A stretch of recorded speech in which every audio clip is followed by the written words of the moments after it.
This is Hidden Killers Week in Review. A look back at the most prolific stories of the week. This is the Hidden Killers podcast with Tony Brueski. Featuring former FBI Special Agent and Chief of the Counterintelligence Behavioral Analysis Program, Robin Dreeke. The case against Richard Allen, the man that's accused of being the Delphi murderer. We are learning more and more as we inch closer to an actual trial date. One of the most recent things that we learned, more than 60 confessions, allegedly from Richard Allen to many people during 22 months in custody. There's a lot to play with here, a lot to examine. Joining me to discuss, Robin Dreeke, retired FBI Special Agent, Chief of the Counterintelligence Behavioral Analysis Program. 60 confessions, but keep in mind, when he was giving those more than 60 confessions, it's reported he was eating paper. He was eating his own feces. Not in a good state, in solitary confinement, 23 hours a day, going from living a life with his family, working at CVS, to now this. You're being accused of murdering these two kids, and this is where you're at. I don't know. I mean, how well does something like this hold up? And 60 seems like an inordinate amount of confessions to be making. It does, until you get more of the context. Again, boy, this case is just so all over the place, isn't it, Tony? Yes. So here's what we still have. We still have a crime scene that does not look like a single person murder crime scene. And when it comes to the type of murder, so you have the hypothesis here is that you have a white male murdering two female girls. Typically in those types of situations, they've either been stalked or they're targets of opportunity for a sexual predator. Mm-hmm. None of the other telltale signs of stalking or sexual predator are there because they weren't sexually assaulted. So it begs the question that he doesn't quite fit the profile that is typically for that type of murder. Mm-hmm. But we have 60 confessions. So let's look at those 60 confessions. And I had to dig deep on this one too. Yeah. So going for persuaded false confessions tend to result from long and intense interrogations that may include repeated accusations that the suspect committed the crime, adamant discrediting of the suspect's denials, fabrication of evidence, and eventually an offer to resolve any cognitive dissonance.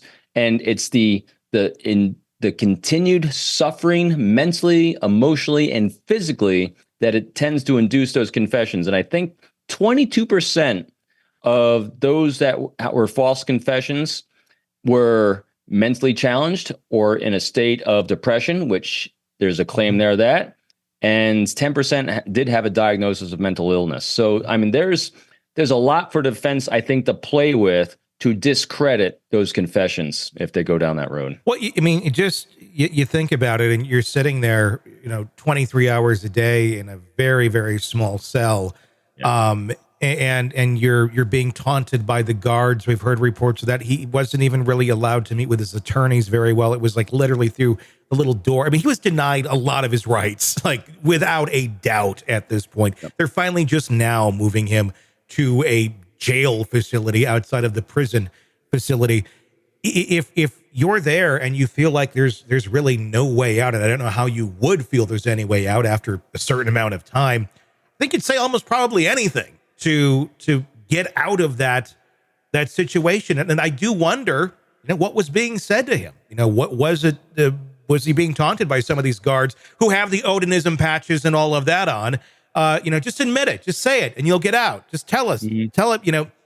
I mean, that's conjecture, but that doesn't necessarily constitute a real confession, though, either.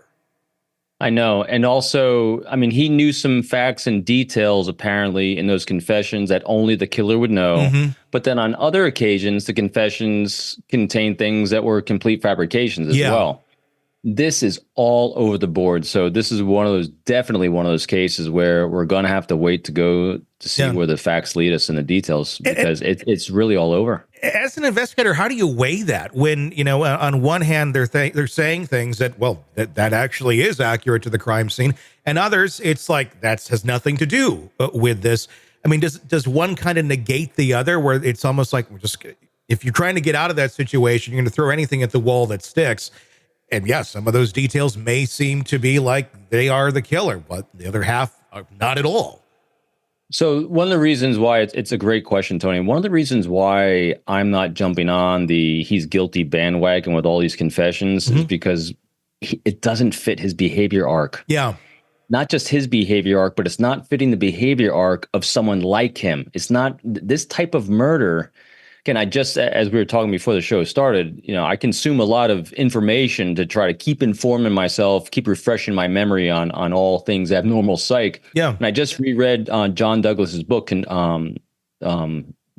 Obsession. And in Obsession, he really reemphasizes and goes down the horrible dark road of sexual predators, serial rapists, and stalkers, and all the behaviors that those individuals have when they're preying on their victims. And Richard Allen does not have those types of behaviors that are fitting that type of profile. Again, we don't have all the details. We don't have it from what we're seeing from social media and what we're seeing being put out there. And a lot of people are under gag orders for this. And so we're not seeing everything. But from what we're seeing, like a stalkers generally so fixate on their individuals that they're going to eventually escalate to the point where they no longer fit that fantasy they have in their lives of that person, and that burst that fantasy. So they resort to violence to overcome that fantasy. A lot of times they're journaling about them, they're fixated on them, and there seems to be no connection between these two girls and Richard Allen beforehand from anything we're seeing. So the stalker thing is out there. If it's going to be a sexual assault, well, there's no evidence of sexual assault here. And also he doesn't have a pattern of that behavior either, because usually sexual assault is, you don't go from 0 to 100. 0 is like, hey, I'm fine with women, and tomorrow I'm actually going to rape someone and then kill them. There's no arc there that brings him to that. So that's why the confessions that they're alleging he has don't fit any of those behaviors that we're seeing throughout this. And then when you have the crime scene itself just doesn't fit a typical murder scene of one individual killing two girls for apparently no motive. That's what I'm having a hard time with. I don't see a real motive between him killing these girls. Want more of the podcast without the ads? Then hit subscribe to the True Crime Today Premium Plus channel on Apple Podcasts. Try it now for 3 days, absolutely free. You'll get access to all of our extended advance ad-free episodes instantly. So you can binge without the break. True Crime Today Premium Plus. Search and subscribe now on Apple Podcasts.